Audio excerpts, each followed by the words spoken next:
Benny and the boys. It's Benny and the boys. Benny and the boys. Yeah, it's Benny and the boys. Benny and the boys. Benny and the boys. Benny and the boys. It's the two-time first team All-American. Highest drafted safety, Miami Hurricane. Soldier for the youth, assembling the crew. The truth is in your roots, young, and this the old school. The John Connor for the Ring of Honor. Family without the drama, no prima donnas. CanesWear, Georgia music, y'all know what it do. Benny, Andy, and the boys, and it's all about the youth. It's Benny and the boys, Benny and the boys. Benny and the boys, Benny and the boys. Benny and the boys, Benny and the boys. Benny and the boys, Benny and the boys.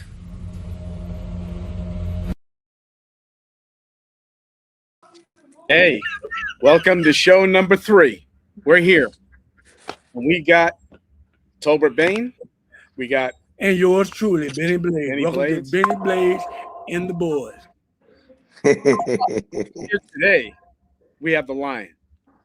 And Lion Order is in the house today. Yeah. He's ready to speak today. He wants to speak his mind today. So, no further ado, welcome in Rohan Marley, the one and only. My man, everything, Irie? Everything is I always, you know how it is. Okay, Taking with us having a good time, getting ourselves sorted out so we can, talk the talk like we always been and always do. Tolbert Bain, good to see you, big bro. Always a pleasure. You Hey, know, Ro, I just told Benny, I remember when y'all played Alabama. We'll get some coffee, bro.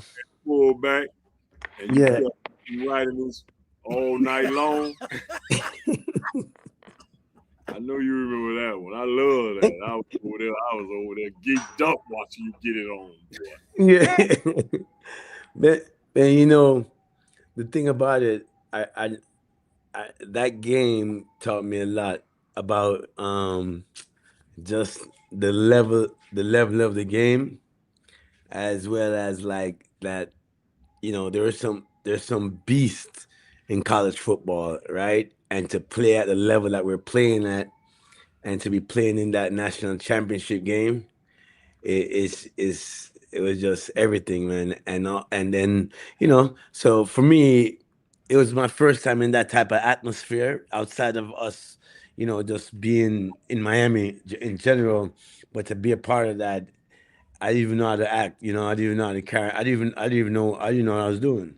I didn't even know what to say. You didn't look like you didn't know what you was doing. No. Damn sure it looked that way. But in terms of like, I what know you how to play the game, right? Yeah. But what I didn't know how to do is the other stuff, like the nothing else I didn't know how to do.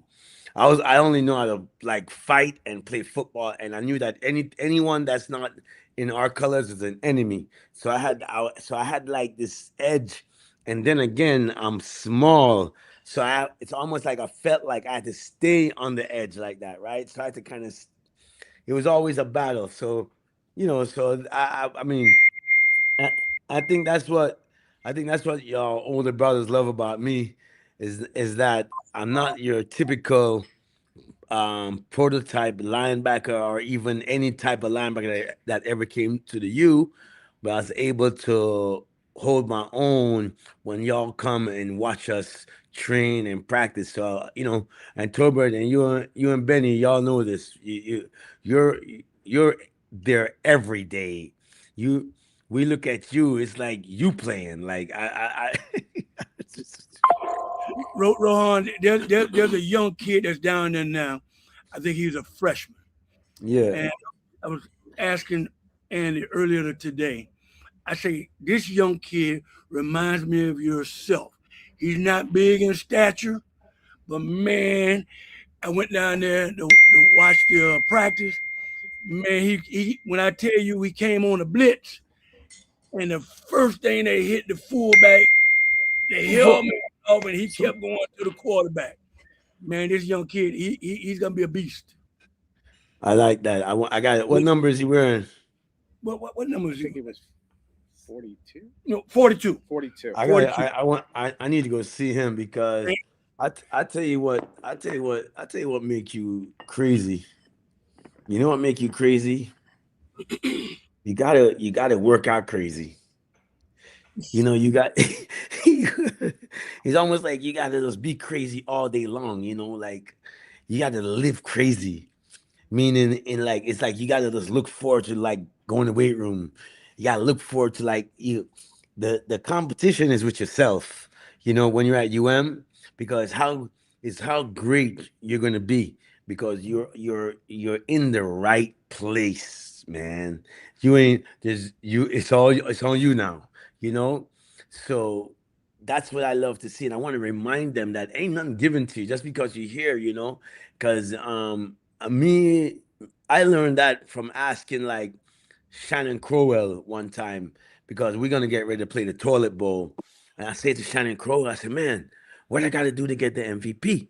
He says, man, you gotta play like you gotta play like a reckless abandon. I was like, what do you mean by that? Like, Hey, he said, yeah, Rohan, he said, Rohan, I ain't gonna cut you off, but listen, I'm laughing with Talbot because you know how much of an honor that was to play in the toilet bowl for the fans who know what a toilet bowl is.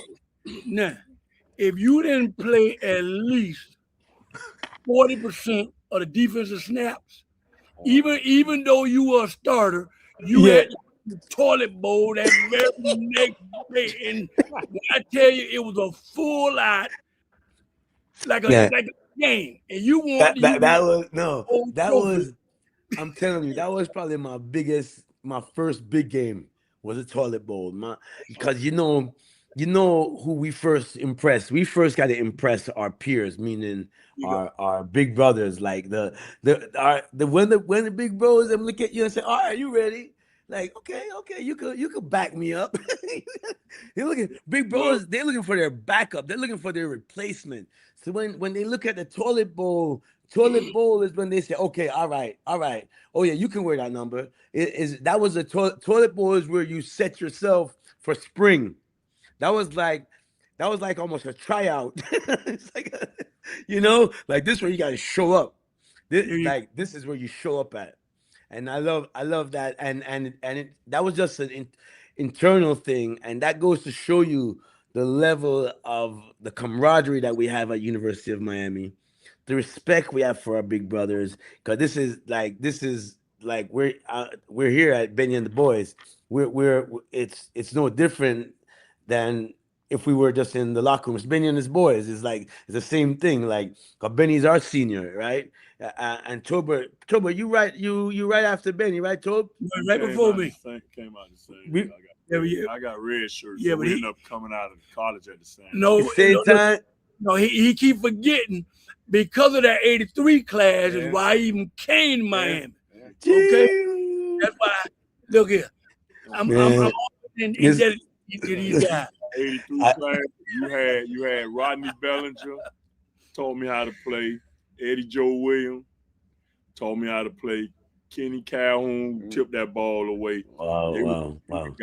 Man, one of them was me. They were watching the old toilet bowl. So you were trying, like you said, you were trying to impress them. And that Rodney Bellinger, one of the smartest cornerbacks I ever seen in my life. Yeah, you know something? Who probably was the best cornerback that Miami that nobody knows. Yeah. For a year and a half. Yep. Reggie. You know something? I'm sitting here, right? And I'm just looking at the both of you. And I'm looking at you from a different perspective. I'm not even looking at you. I'm seeing you. So, but I'm just remembering my heroes growing up. And I'm looking at y'all today and how we held it down in terms of, right? You when I look at you, I feel proud when you look at me because we didn't let it down. You know what I'm saying? So it's not like I don't feel no guilt. You know, because the level that y'all kept it. I always like to bring things up to today's youth. And so when I look around in that locker room and when Talbot go down there and he talked to his cousin, Reuben Bain, you know what I'm saying?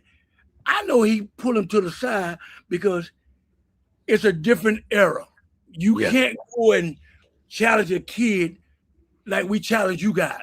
You know, we all in your face and you can't do that nowadays. So you pull them kids off to the side, like I pulled my cousin Armando Blunt. I said, now it's your time, boy.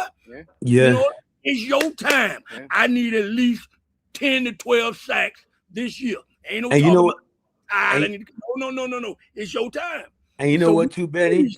And side.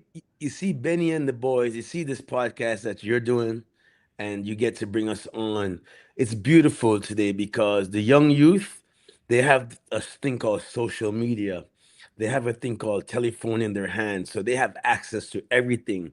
So it's nice that we can show them they can have access to us in terms of how we truly feel about the program. So they not just, it's not only when they see us, they're hearing us talk about it. It's ringing right now. We have a hurricane running the program. The hurricanes are back. We're now having the podcast. Different hurricanes having podcasts. We're the energy is back. You know, the football is gaining its respect again, especially us at University of Miami. So it's nice that these youth, they can flick on their radio or their phones and hear this and see how much a senior to them, a junior to you big brothers, how much the program is respected and how much we that follows in the footstep still love it and respect it today. And so they can get it because, like you said, it's a different game in terms of, these boys making millions of dollars. You know what I'm saying? So, these boys, these boys are businessmen early, right? And that's a beautiful thing, but they still should be able to see us, the family that they're a part of, that it's gonna be forever. And back to what I was saying earlier, is it's almost like when I'm looking at you brothers, and you shake your head like this, I say, I feel like I did my job when I was on campus, and when y'all were showing up, I felt like I got the approval because we played with what we're respected to play, the type of level we play at the University of Miami. So when y'all shake your heads like that, it makes me feel good today because I know I laid it down on the football field. I know I put my all in, and I know every day. There's never a day I took a play off. That's why when I look at y'all, I feel proud when I see my big brothers. You know what I'm saying? Oh, cool. You talking about this? And a question for you. On today's team, you can use the linebackers. You can use any position, but linebackers, that's where you played. Yeah. Do you see anybody today on this team that plays the way you played? You know something? I haven't been to a lot of practice yet, right? Because I normally give the team a chance to gel and develop because I'm so judgmental of everything. I normally, so I haven't seen a lot. But what I do know is that from every time, because I speak to, I just need one person to tell me one thing, and he's the ultimate person. When Warren Sapp,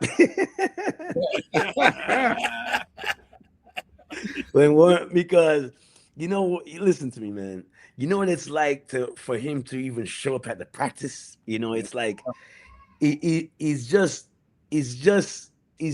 this level that because he's such a fanatic, like about the game, that when he shows up at practice, he's either gonna be the biggest judgmental guy or he's gonna be the proudest guy. So when he goes to practice and I say, Sab, what's up, man? How was practice? He said, boy, Ro, we got us something. We got something.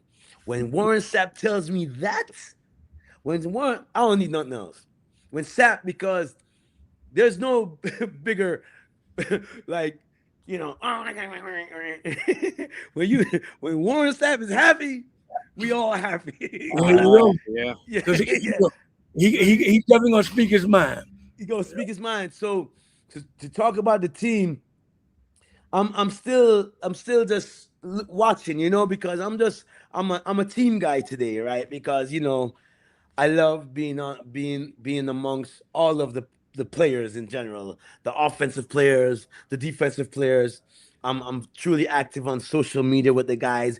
Sometimes I see them, I give them a little encouragement. I'm on the X, the Twitter thing, where I'm like reposting the guys. So I really want them to know I'm their big brother and I love them all. And we do know that it's also a process for the young ones coming in, because you're never gonna be at the level that we play the game.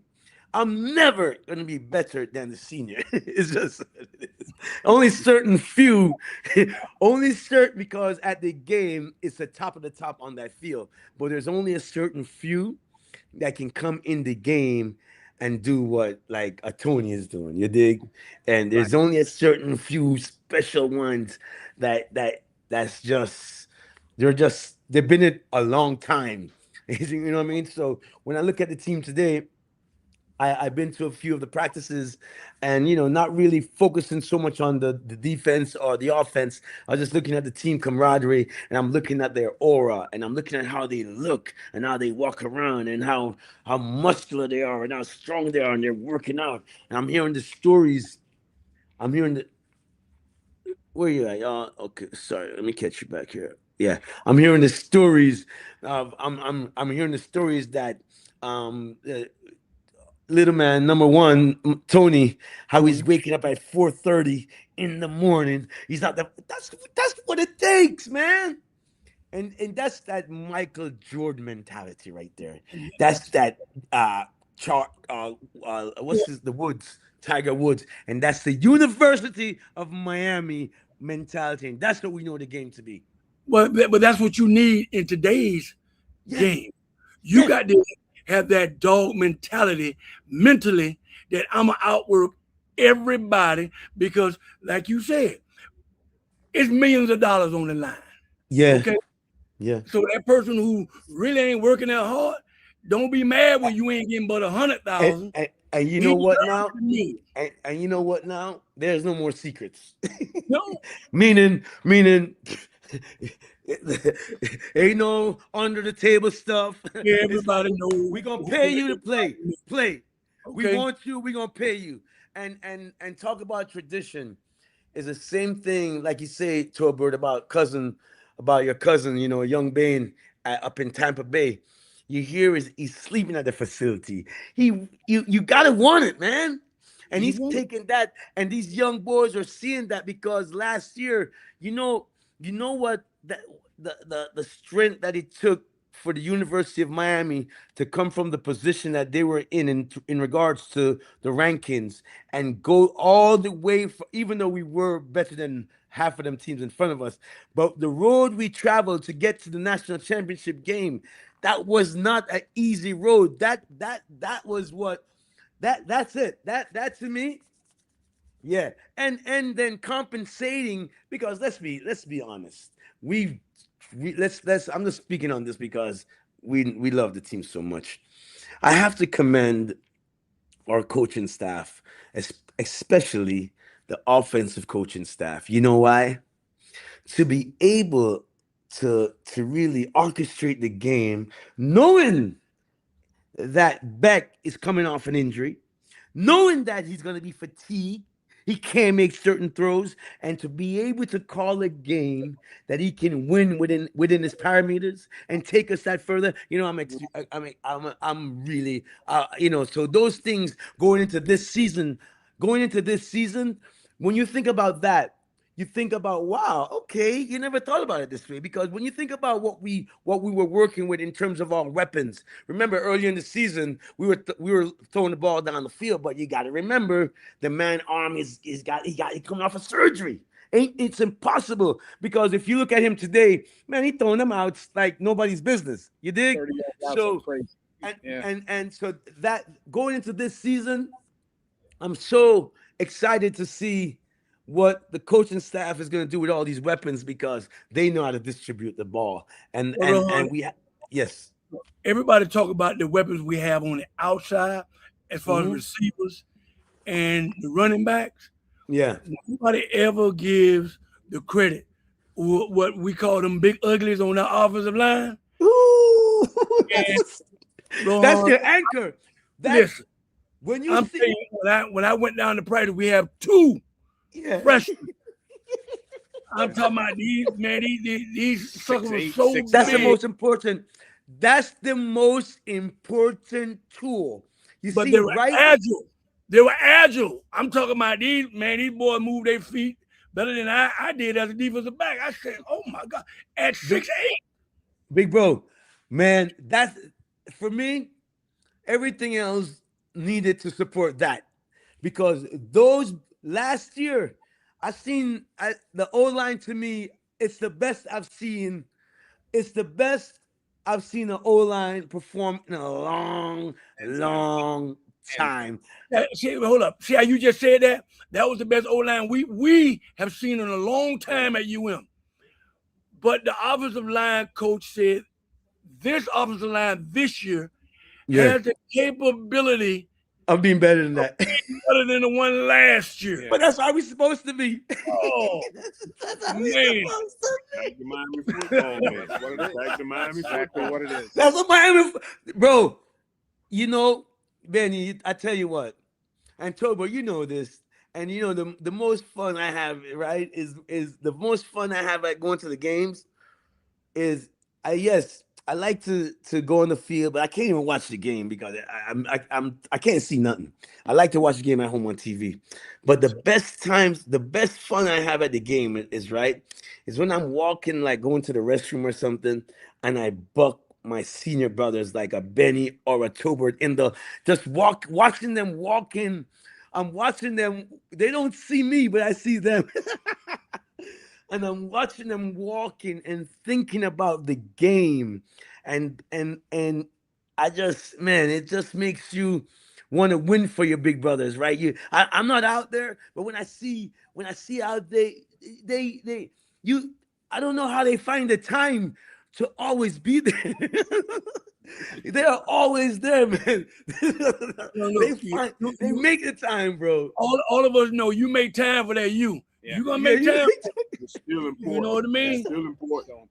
Because it's still important. When like when we were in the league and we showed up to the games when you guys were playing, you guys got a different energy. Yeah. You guys from that NFL on the sideline.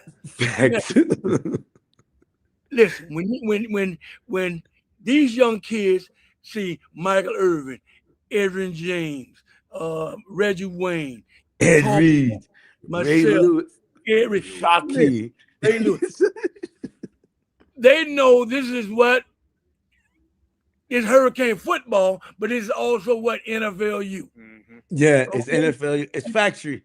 It's a factory. And you know what? It ups Mario that game. Cristobal, but look, listen. Mario Cristobal knows these things. No other coach. I mean, come on. You brought no disrespect to anyone. No disrespect to nobody. But you brought a coach in from Temple to coach us. You ain't never seen this type of animals, man. These type of animals don't walk through your vicinity, bro. No. You don't know this culture. You don't know. So look, everybody, they came in with this, look, whatever they tried, but that's not our culture. Our culture is Miami football, and that's letting us play the ball, and we need a players coach. It's just that simple.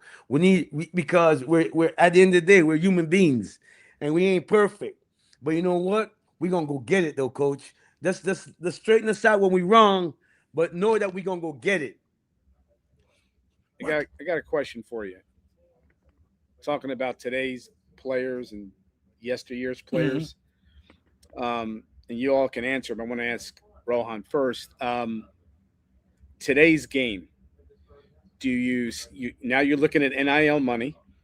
Do you see yourself coming to the University of Miami today, as opposed every to day?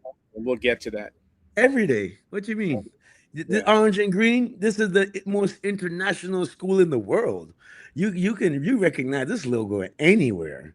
This isn't where you want to be. This is the marketing team. This is where all the money is at. Those other people, they have money because they're big schools. We have money because we're the biggest marketing school. We're not the biggest student body. We don't have the biggest boosters, but we have the biggest support locally in South Florida. So this is really a South Florida, well, let's call it the state of Florida. Everybody else bow down to us. This is really a state of Florida type of institution, right? So absolutely, this is the best team in the this is the best looking team in college football. We got the best mascot, we got the best colors, we got the best university, we got the best weather, we got the best people, we got the best coaches. What else? Where else would you go? You just coined that phrase that Howard Schellenberger said way back in 1982. I'm gonna draw a line from Palm Beach down, and I'm gonna call it the state of Miami. Because where else you gonna get all of this talent in one gathered place? Let's call a spade, bro. Let's it is what it is. And you know, in NCAA football, they have the Miami rule. They were finding ways to hold us back ever since day one. You know what I'm saying? And now the gates are open. They can't sanction us. They can't sanction us anymore, saying we're taking money under the table, because all of them taking money now. Everybody take money now. Okay. Everybody taking money. The SEC got one that went to the pros and want to come back. You know, look at that. What?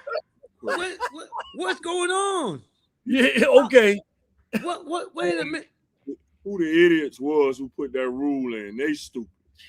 Man, that's crazy. Another question. That's crazy though. You played a wait. You don't play in a couple preseason games, but now all of a sudden I want to go back to college. Hey, wait a minute. And you see the size of that guy? Dude. But LSU's taking it. Yo, Andy, you a pro. You can't go from the pros and go back and say, "Oh, I want to go back to college." Man, you put on the professional jersey. That is it. You can't. What you mean? Look, okay. How about this? Draft day, you don't get picked up. Bam. You can't enter no camp and then go back to college. It's almost the question I was asking. Yeah, was that the kid that LSU picked up? Because I heard the SEC condemned all of that as well. That he can't. I thought he wanted to go back to Ole Miss with Lane. No, this is LSU. He went to LSU. But SEC said no way. Okay. And the Big Ten said no way. And I'm sure the ACC is going to jump on board in that as well. That's just like you just went to college and you stay for the training camp and then you go back to high school and say you finna play. You did all the days and everything in college. Then you gonna go. Wait a minute. Hey, I know many years ago when you came here to the United States, you came out of Jamaica, Spanish Town, and wasn't one of the nicest areas to grow up in.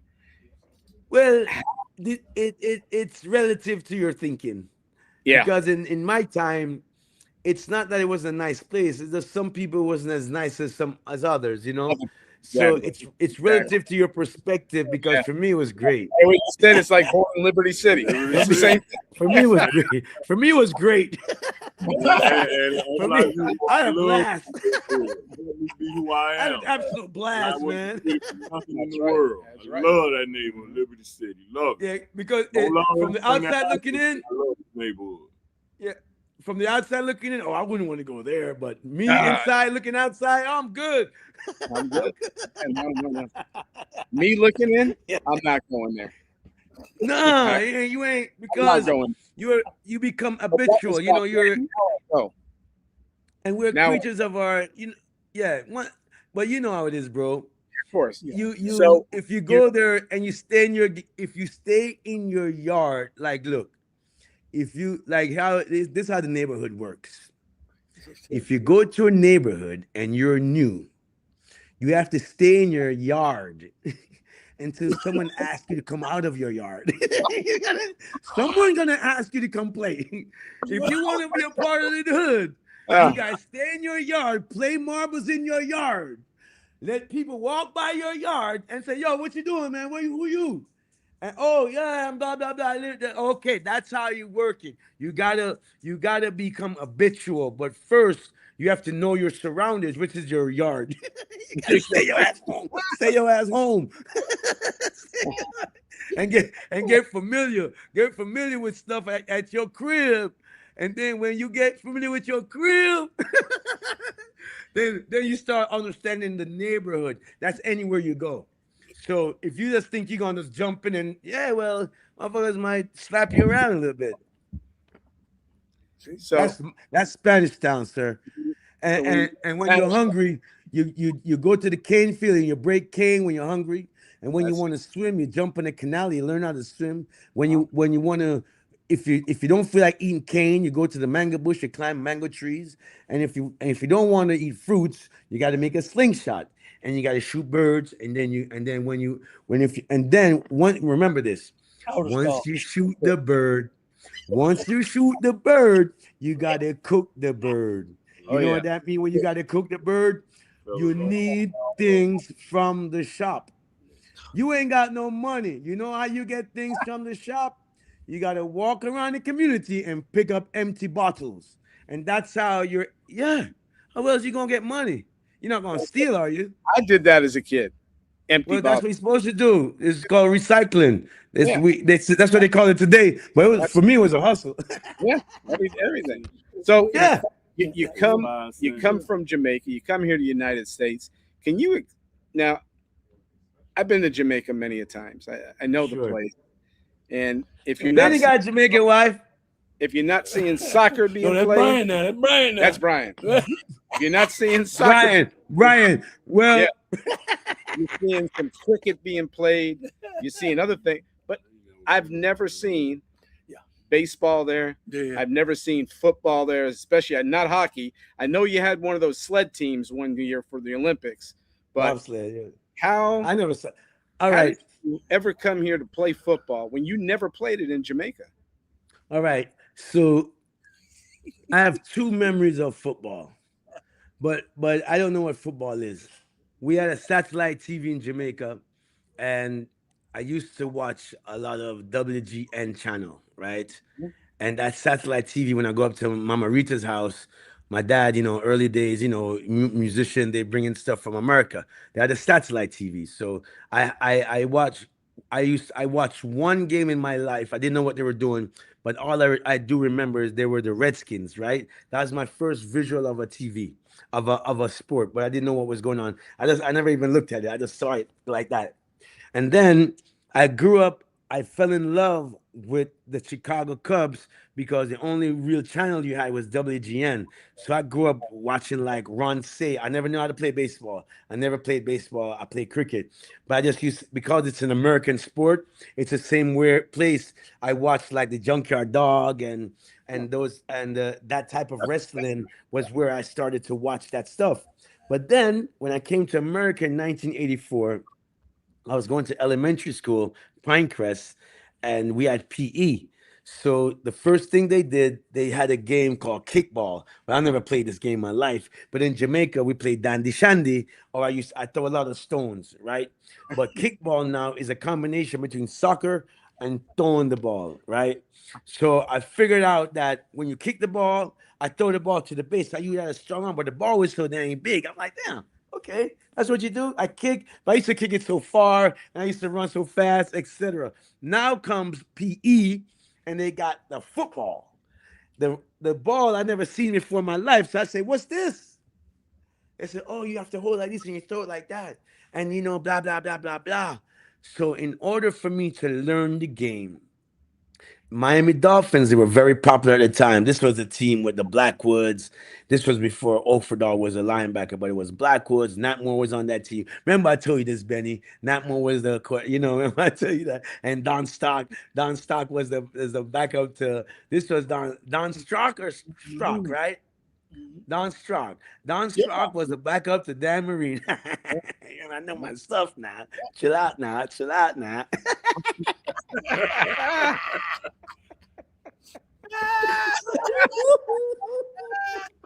Look, I fell in love. Blackwood brothers. Hell yeah.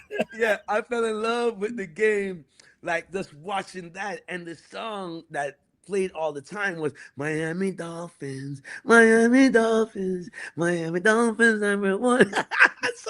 So I started, and then where I lived, like so remember, in those days, football players were really rock stars.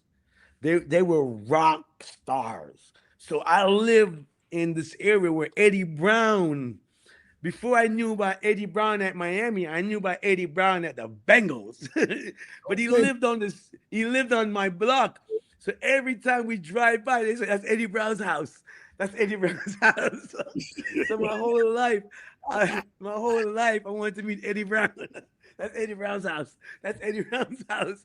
So I became a fanatic by watching the Dolphins play the game and learning from watching the pros.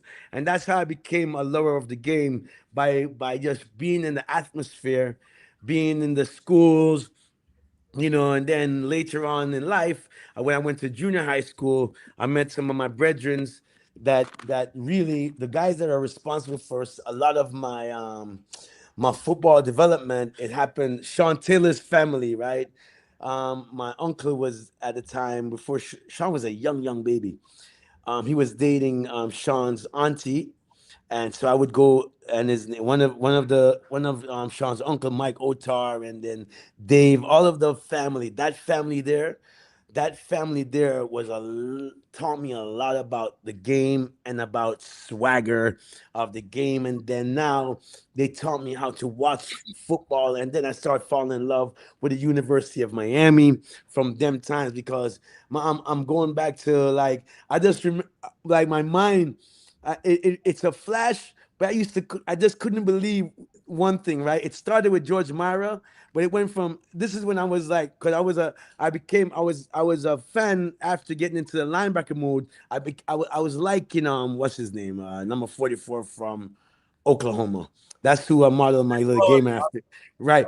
But then George Mara went, right, because Coach Mara was my coach, and he's telling me about his nephew. I'm like, George Mara. Then George Mara get injured, and then it's Bernard. Then I'm like, okay, then Bernard ain't drop a step, right? And then after Bernard, Maurice Crum. So I'm like, what? I'm like, because I couldn't. That was when I was like, wait a minute. That's, for me, that's the progression for linebackers. That was my linebacker progression before I met, like, Mike Barrow. It was Maurice Crum was the person I didn't touch in school, but was one of my heroes too. It started from when George Mara got injured and Bernard Clark stepped in, and I saw what Bernard Clark did. I was like, wow. Like, everyone is like that, and then, what I'm saying? And then when Bernard left, because it was like a 1-year thing, and then Bernard left, and then Maurice Crum just stepped right in. I was like, no, come on, really? That to me was what made me want to be a linebacker for the University of Miami. Like, I started out with what's his name, the brethren from Oklahoma. I started out, when the coach asked me, because how I got into the game. When I left, I played 1 year Pop Warner, because I played 135s at Sunnyland. And like I told you, I would be outside throwing the ball, throwing it to myself. My Uncle Richie, he's the one that really, like, inspired me to be a football player in the house. He had a picture in my grandma's room, number 48, Palmetto, where you take that high school picture with the ball like that, So I used to look at that picture all the time. I was like, man, I want one of those pictures.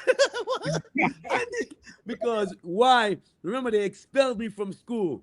So everything about school, for me was like, okay, that's part of school. Okay, let me show them I'm a schooler.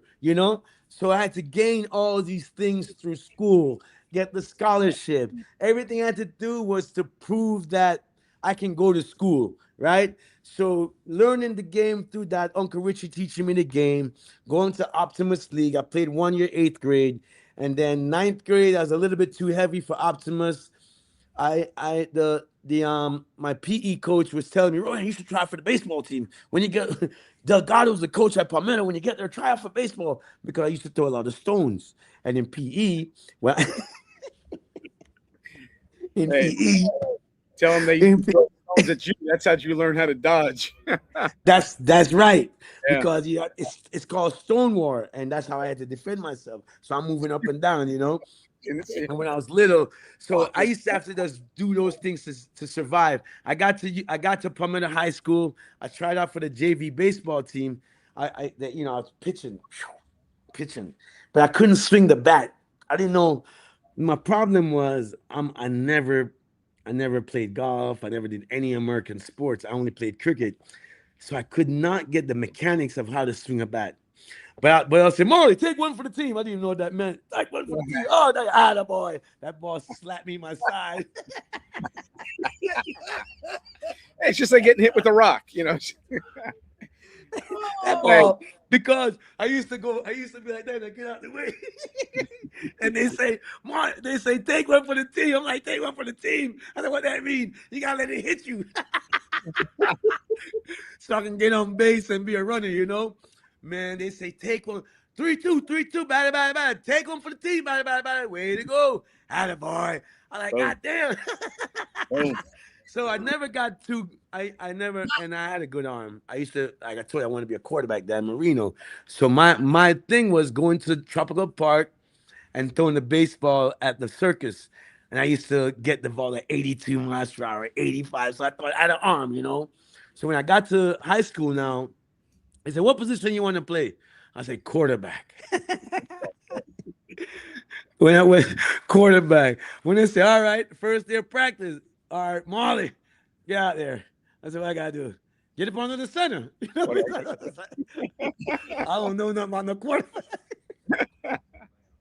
I'm up under the center like, oh, I can't put my hand on it. I can't do it. It's not for me. That shit ain't for me. I could not do it. I kept fumbling the ball. I couldn't put my hand. I couldn't do it. So Why was said, it all right? Special? Yeah, I couldn't do that. That ain't for me. That's for other people. I say, Not that there's anything wrong with that. Nothing wrong with it. That ain't for me. I just ain't comfortable with it. So they say, all right, what position we gonna play him at? Fullback. I said, fullback. I said, what's a fullback? Oh, you got to block for him. I'm not blocking for him. I'm a running back. But I couldn't play running back, even though that would have been a great position for me because I'm a very elusive, but I couldn't play running back because I don't know the game that well, right? I don't know, like, blocking schemes. It'd have been too hard. So they moved me to cornerback. JV, played cornerback. Long story short, you know, everything that they threw my way, I picked it off. I was crazy. Junior year now, Coach Solinger just leave University of Miami, and he's taking on our spring practice at Palmetto. So we're in between coaches at defensive coordinator. So Coach Solinger becomes our defensive coordinator. And my first day of practice, they said, where we gonna put Marley at? They moved me to strong safety. I said, what do I do at strong safety? They say, you got the back out the backfield. We were the first day of practice. We were in shorts and helmet. They threw my little back out the backfield. I got the back out the backfield. I ran through him. They say, get him on him. He doesn't know what he's doing. Get his ass. He's going to get somebody hurt. But you did exactly what they told you to do. They told me to do that. I knocked his ass slap out with the helmet on. So they took me off the field. And the next day of practice, the junior guy that was going to start he was going into his junior year. He's going to be the starting linebacker going into his junior year and his senior year. He get a knee injury. They say, who we going to put at linebacker? They say, Marley. I said, yeah, all right. I said, well, this is when the Bosworth thing came about. I said, well, if I'm linebacker, I want the number 44. So my first practice, I would ask the linebacker next to me, Coach Saunders, he liked me. He liked my vibe. So this Jamaican kid, I like him, Coach Solly. So the senior linebacker, every time we line up, 50 cover eagle, blah, blah, blah. I line up, we run the 50 defense. I would say to him, I said, man, what'd I do? He said, if the ball go away, you got that gap. If the ball If the ball comes to you, you got that gap. I said, all right, thank you. So every for the 4 downs that I was in, I made every single tackle. All I remember, because I'm not, I'm just going. I'm going, I'm just going. And all I remember when the coach saying, "Who's blocking 44?" That's when I knew I made it. So I became a linebacker. That was my linebacker epiphany. Go ahead, y'all. So, Sorry, I well, talk too much. no. Remember what I told you when we did that little promo? Would you I'm say again? a whole lot of questions. I'm just Look, let you look, talk. look, look here, little Oh. bro, little bro. This is your show, Yeah. your segment. Yep. So we're gonna have guests on that's not gonna be as talkative as you are. No. So we're gonna have to do a lot of the show. We don't mind you coming on and tell us how you got to the University of Miami, because you know what? A lot of fans don't know that you didn't even really get a scholarship at the University of No, Miami. You were no. that second to the last scholarship. People Yep, that the knew it was the last second to scholarship. the How second did to the you last get to scholarship. Miami? How did you get to Miami? All right. So I told you, Coach Salinger now is coaching at the spring game, and he's telling us he just left Miami. He doesn't have he's not working. The coaching staff didn't pick him up. Well, Coach Erickson, his son, and Coach Sonny Lubick, his son happened to be taking a summer course at Palmetto, and his son's taking a summer course at Palmetto, and Coach Erickson's son, he's gonna sign up for school at Palmetto. So I found out that this was the defensive coordinator's son. So I befriended him. You got to do what you got to do to get to the school. So when I befriended him, I'd say, "Hey man, I want to meet your dad." so, so he took me over to his father's house. I went to I went to his dad's house. I said, "Listen, coach, I'm telling you, you gotta watch me this year because I'm gonna dominate and I'm coming to the University of Miami." He said, "Oh, Rohan, sure, Rohan, sure, okay, Rohan." Coach Lubick, okay, Rohan, sure. He's introduced me because I'm working out with his kid. So then I take the summer camp at UM. So I go there, and remember I'm at Palmetto linebacker. I'm going into my senior year, so I went ahead and got myself on the radar. I signed up. I got my grandma gave me, I think it was like $120 for the camp. My grandmother gave me the money. I signed up. They accepted me in the camp. So I get to the camp now. They're like, "Okay, who are you?" I say, "I'm from Palmetto. I play for Palmetto High School." Blah blah blah blah. Okay, boom. That Coach Tuberville is coaching my little squad, but I'm not because I'm with the linebackers. So all the drills that they're doing, because what my sport in high school, I ran track, and my event in track, I ran the 4x100 relays, and I did the high jump. So I was climbing over 6'4". My highest jump is 6'4", so I can get up. And also I'm on the soccer team, right? I play on the soccer team too, so I'm agile. I'm everything. So now I'm dominating all their drills. But the kid they're looking at, I didn't know this, right? The kid they're looking at, he's 6'2", 240. Here I am, and I'm dominating all the drills. They have the final scrimmage. They Instead of them giving me the most valuable defensive player, they gave the most valuable defensive. They gave the best linebacker to that kid. They gave me the most outstanding offensive player because what I was doing on defense, I was returning the ball like a player. So now when I won all the linebacker drills, I told Tommy, Coach Tuberville, "Coach, you gotta watch me this year. I'm playing for Palmetto. You gotta look out for me. Look out for me." And Coach Sonny Lubick said to me, Coach Lubick's Coach Lubick said to me, "Hey, if you pass your SATs, we got something for you." And now going to the season now, right? every day Coach E's at the practice because he's watching his son play JV. And I'm seeing Coach E. What's up, boy? I'm seeing I'm seeing Coach E, and I'm just showing out in practice, just showing out, showing out. Anyway, and that's how I end up getting myself. What's up, boy? Look, I see you see our special guest, huh?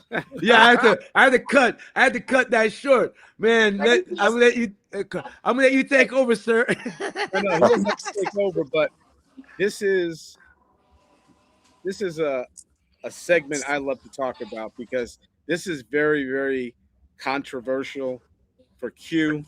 It's controversial for the boys. It's probably going to be controversial for you. And I'm just going to start off this way.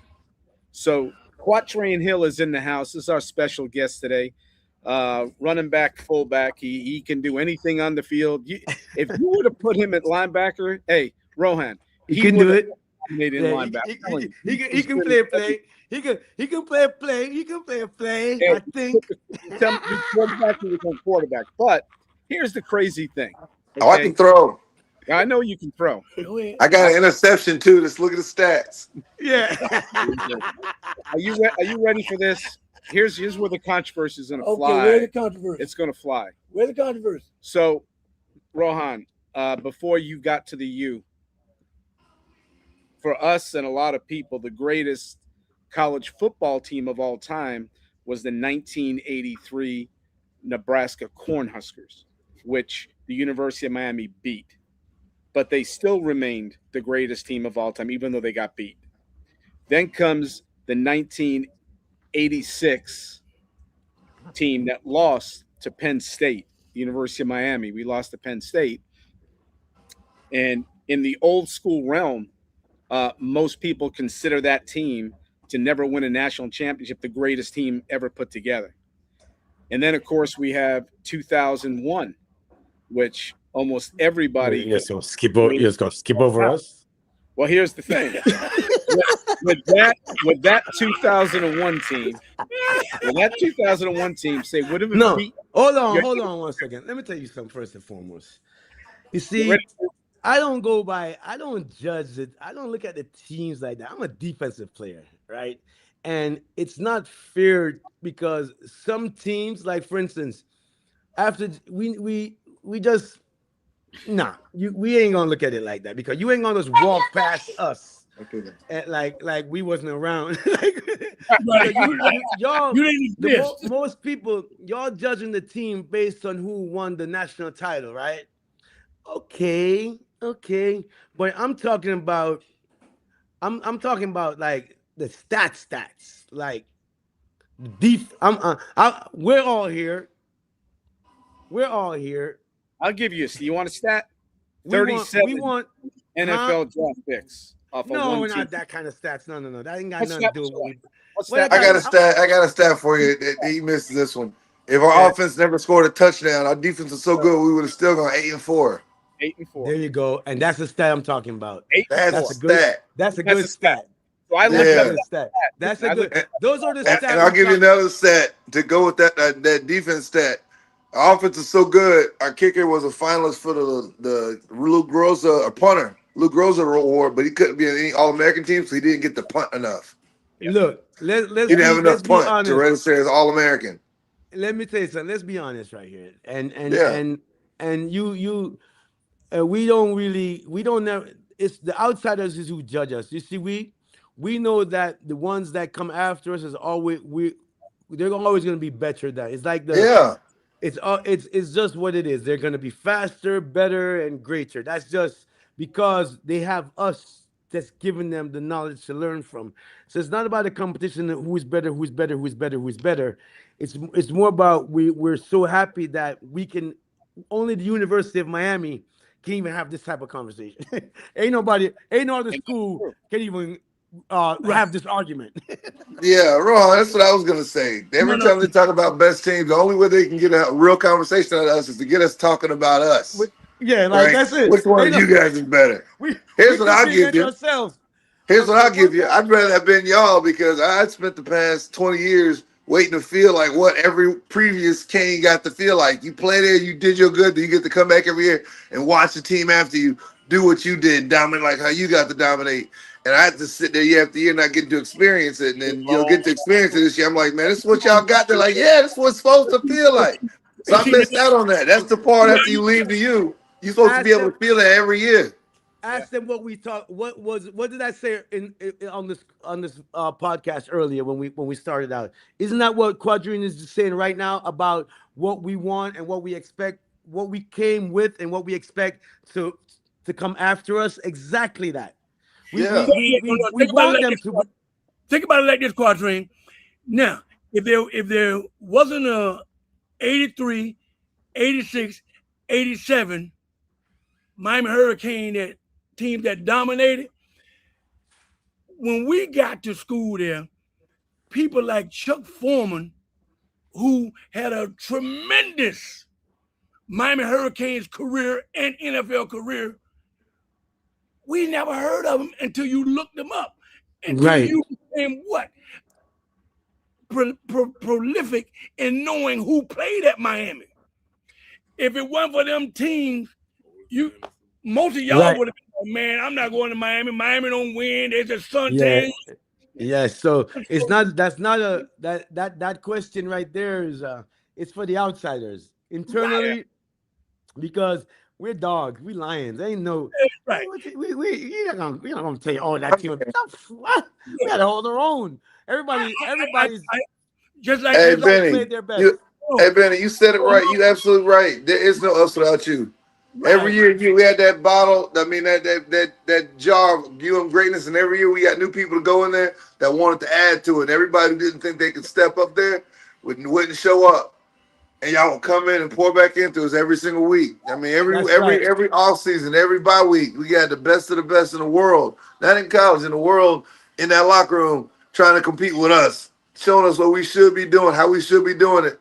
And they're doing great in the NFL. And I go every time they showed up on that campus, will bust their ass. Every time NFL top players are coming there. You show up here, you want to, we want to try to bust your ass. I know you've been in the league, you've been in how many Pro Bowls, you all pro this, that. You came out here on Green Tree, we're going to try to bust your ass. And that's what we got to do. Yeah. Hey, facts.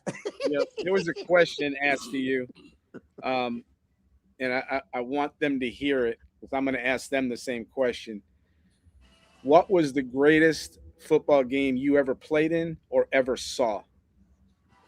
Greatest football game I saw in person was the 2000 UM Florida State, the one where Shockey made the catch at the end, both hands up. I spent the whole fourth quarter, because I was there as a recruit, jumping because they had us down by the locker room. You know how the fields curve over? They had all them linemen in front of me. I had to jump the whole fourth quarter to watch that game at 150 degrees. I watched him drag the mascot off the field because he passed out and they drug him in the locker room. Yeah, but that game was crazy. I can say, like, the greatest game. I mean, there's a lot of great games, but I think the best game I ever watched. Like, there's two of them, but one of the best games I ever watched, man, is the game when Ed Reed snatched the ball from the offense. Boston College game. That when he pulled that ball from the lineman and he was able to take that ball to the end zone, man. And the critical part of the game, man, I thought that was like, I couldn't believe that he had the know-it-all. I just couldn't believe, I just couldn't believe that he was able to muster that up in that moment and take it to the end zone. That, for me, that's probably one of my like a memorable moment. And then some of them things that Sean Taylor used to do in the rain. So there's I just love some great moments. And then there's too many. Bro, it's not fair. You're not asking, bro, you're crushing us with these questions. They're unfair. Well, you know what? I wanted Q to say, I didn't know he was going to say the Florida State game, because game, you got to tell him about that practice game. I like that Jonathan Vilma. Oh, yeah. Which one? When Jonathan Vilma against Florida State, when he just dominated the whole game. Oh man, Is that the one with Sean? Sean's in that game too? Yeah, that game. That was a game. That was that. Yo, I'm not. I'm telling you one thing for sure. has had some of the greatest players that I've seen play college football yeah. in terms of like wanting to win, like with the like wanting I mean, come on, remember that play, the last play, the game with the throwing the ball around the field? Look at like, Oh yeah. who does that? No. I'll tell you guys something. It's one of those things that people don't realize. When you play there, it's something that your team does that's so amazing that gets missed by everyone. Yeah. And our biggest thing wasn't just offense and defense. We always are gonna play great on offense, always great on defense. We were trying to murder everyone on special teams. And in 2001 and in 2002, the best thing that people didn't get to watch was Antrell and Sean Taylor playing flyers on punt team. When I tell you, it's the most dominant thing I've ever seen on a football field. Neither one of them could be blocked. Neither one of them let anybody off the ball. And as soon as you caught the ball, if you didn't fair catch it, you weren't surviving. It was the most dominant thing I've ever seen, like consistent on a week by week basis.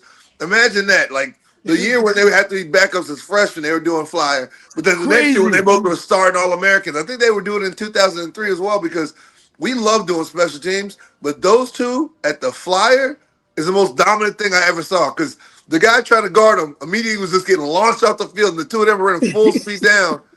And as soon as they caught the ball, if you didn't immediately, if you didn't fair catch it, you were getting murdered. And if you let the ball bounce, they were stopping it within inside the 10, usually within the 5.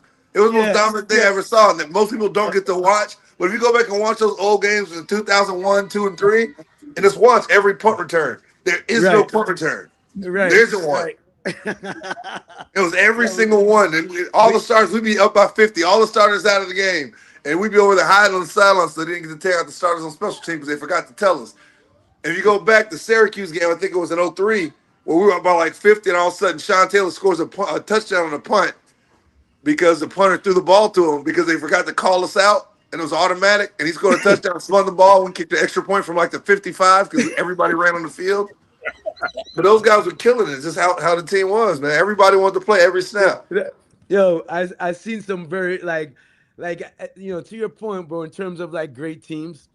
I've like from a spectator standpoint, like being a Cane, but also being a fan, I've watched some great football in my time at the University of Miami and Quadrine. Man, you guys, you're younger than us. I mean, y'all held it to the standard, bro, and that's what these young boys need to see today, right? And like I was telling big brothers earlier, that it's important that they see this generation because you're looking at 3 generations of Canes right here, right? Yeah. But we all talk the same lingua. Like we talk the same language. Like we got the same spirit. And for me, that's what it means when I say we bleed orange and green.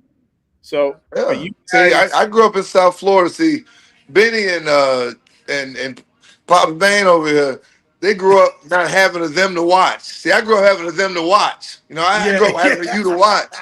I was a Cane since I was a baby, right? I got kicked out of class in first grade for roasting a teacher went to Florida State. I was 6. I got kicked out of class at 6 as a Cane because my teacher went to Florida State game week. You had to realize, we had your daddy to look up to, though. Yeah. That's why. Yeah, but he wasn't a Cane. Y'all got to watch him play football. Y'all didn't get to watch him make y'all a Cane. He might not have been a Cane, but the thing is, you admired how guys played. Even if they played for the Dolphins, you admired how they played, and you want to shape your game. You take a little bit of this person, take a little bit of that person. It all boils down to physicality. Yeah. Nobody that don't want to smack out of their mouth and talk shit to him. Right. My dad a lot like me. He told me he used to work out with Highsmith and boys all the time too. So I understand it. But I grew up watching y'all being swaggy as hell. It's like, why is this 6-year-old talking so much? Get out the classroom, Q. Yeah, I knew you kicked me out instead of having to compete. And I walked out, and they're like, why is your son getting kicked out of class? They explain off there and squad. They're like, yeah, no, that makes sense. That's him. Yeah. Question. Amazing, man. For Rohan, It's beautiful. go into questions from the audience. They're pulling up a lot here, and I thank them for that. Hey guys, please subscribe, please like, subscribe to our YouTube channel, please.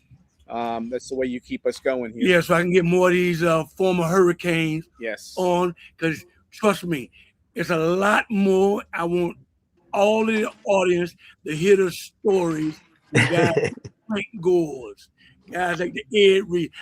When you have them on, now you can get in their ear and you find out exactly what these guys have been thinking all these years. All right, so my last question to you, Rohan. Yeah, then I'm gonna let Quadrine take over. Honest as you can be. You ready? What was your first day in that locker room like? Green Tree Field. I mean, what was the welcome? What was not the welcome? What was it like for you? Well, well, you gotta remember now that locker room is no joke. And then again, you gotta remember that I'm coming from a school named Palmetto. Nobody never heard of Palmetto. Bruce Ebers went to Palmetto, but but coming in there, being a Marley, being 5'8", they don't know what position to play me. I had to do a lot of proving. So there ones and ones love me in general, but I'm a little bit of a rebel because I was the like when you talk about shaving your head, you're not gonna shave my head. You know, I'm gonna shave my head because I'm gonna shave my head because I want to shave my head. You dig? So so then right then and there, someone you just don't like me, right? I'm not likable. I'm like, oh, who you think he is? Like, I'm that guy. So it was that. I was that guy. Who you think he is? He think he's somebody. He think he's special. So the first day in the locker room was really proving that you belong there, because everyone ain't no. You gotta own your own. You gotta own that real estate in front of your locker. That's it, and that's all you got. Yeah. And you gotta, that's yours. That's it. And you walk to your locker, and that's it. Anything else is fighting.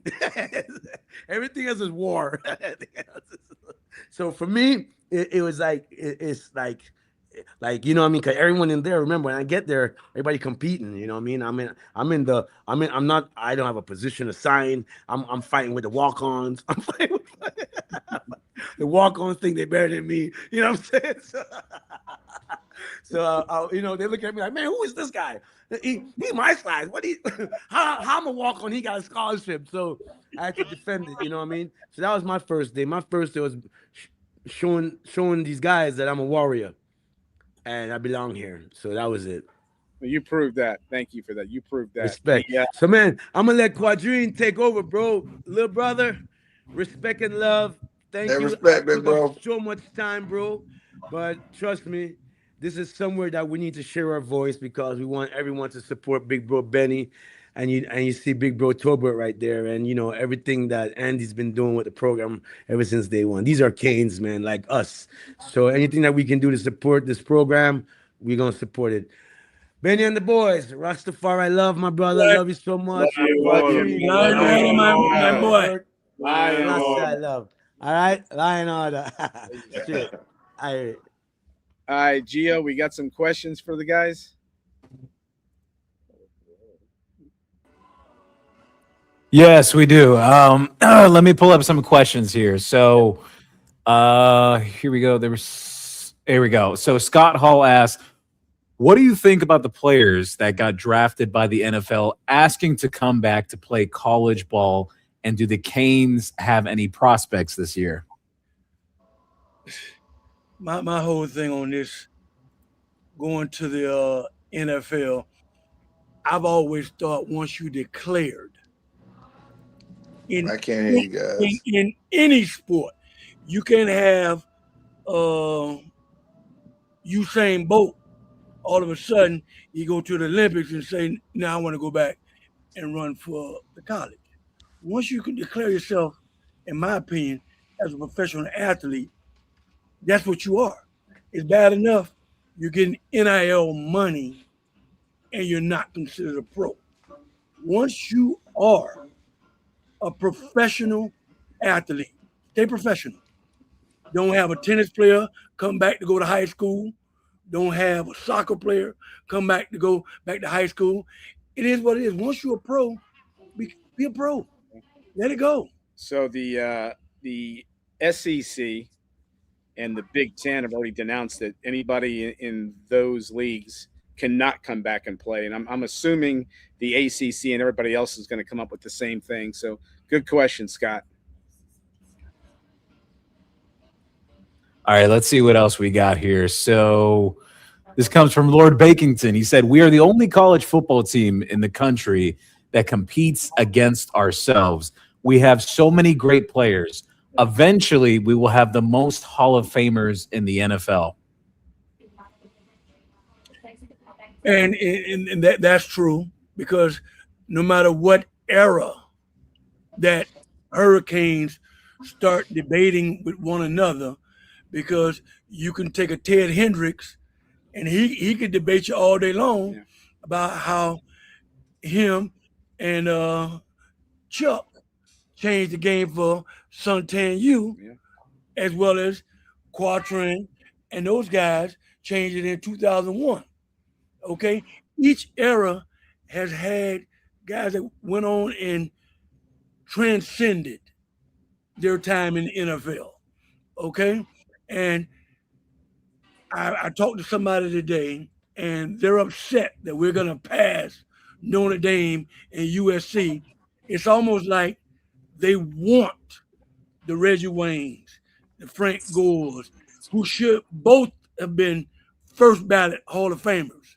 But because we went to the U, they're going to make them continuously wait, and I don't think that's fair. No, not at all. And the matter of fact, and the teams that the guys that Quatrain played with, there's a handful of guys that are going into the Hall from that team.